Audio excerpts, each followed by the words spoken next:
Hi, welcome back. My name is Kara Michelle and I am on day 2 of A Course in Miracles.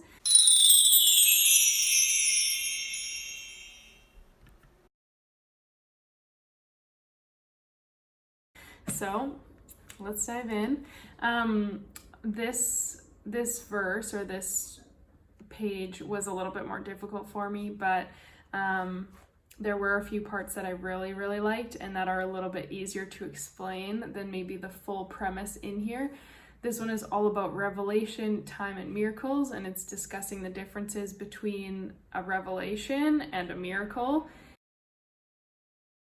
And one part to go with that first is something I really enjoyed that it says, so the miracle is a sign of love among equals. And it's saying that it's not appropriate to have awe and like that feeling of awe when there's a miracle, because the state of awe is worshipful, implying that one of a lesser order stands before his creator. So it's kind of, then it gives the example of equality, and awe implies inequality. When you're in awe about something, it's like kind of like this level of looking up and feeling like you're below it. And I really like that, because when it comes to the ego and our mindset and our beliefs, very often we think linear like that, and we think about someone being better or above and us being below, not good enough, lesser than. We create this little hierarchy in our mind, or this story around what's better, what's worse, whether it's a person, an experience, any kind of thing like that. So I really like that. And the fact that miracles are available, they're around us all the time. And when we create this like worship towards them, it's like putting it on a pedestal. And this is really powerful when it comes to manifestation and being a conscious creator. Anything you put on a pedestal, you are basically saying you don't have it, and you're creating this desire or this want, versus realizing that it's all here already and creating from that space. Because as long as you're creating this separation, you're not going to attract what you want. You need to embody it and live it and believe it like you have it already. So manifesting, or just with miracles in general, realizing that they are one and the same and we're already connected to them, instead of putting it on a pedestal that's out of reach or that we need to hustle or work for. Just really embracing it, that it's part of us and who we are, and it's part of the natural cycle of life and what's available for us, and living from that space. So I hope that makes sense. Let's see what else.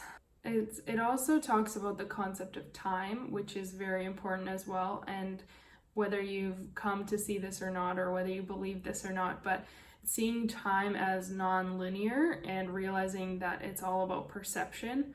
And what does it say here? The miracle has the unique property of abolishing time to the extent that it renders the interval of time it spans unnecessary.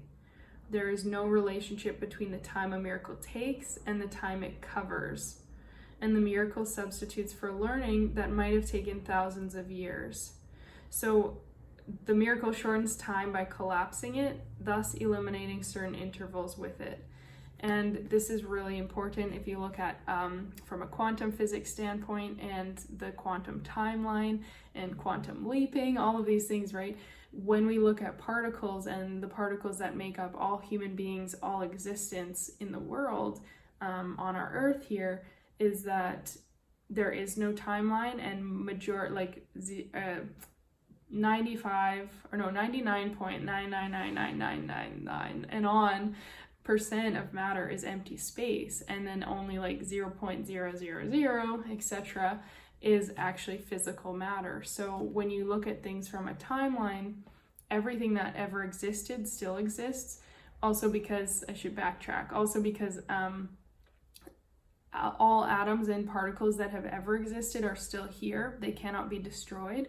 They're still a part of the energy in this world, the energy field. So anything that has happened is still existing here. And from a quantum physics point, they really believe that there are multiple timelines, and there is no such thing as past, present, or future. Where you are right now watching this video, there could be a alternate reality, an alternate version of you who already has XYZ and already has achieved these things or reached those goals or whatever. And so when it comes to the miracle is all about realizing you already have it.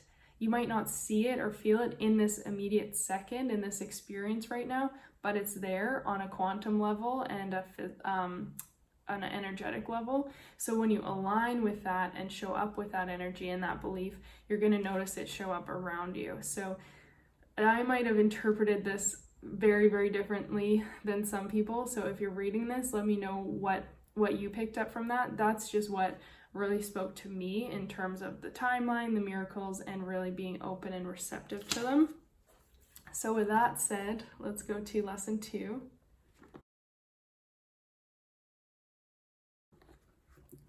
So carrying over from yesterday's lesson, lesson 2 is to look around your room again and look around your immediate area first and say, I have given everything I see in this room all the meaning that it has for me.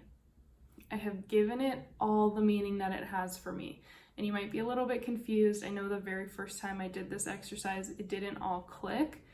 But that's because our perceptions come through really strongly. So whatever I look at, if I look at a pen, I'm immediately, without even realizing it, subconsciously, I'm looking and I'm associating everything I know about this pen, well, just by looking at it. So I'm giving it all the meaning that it already has.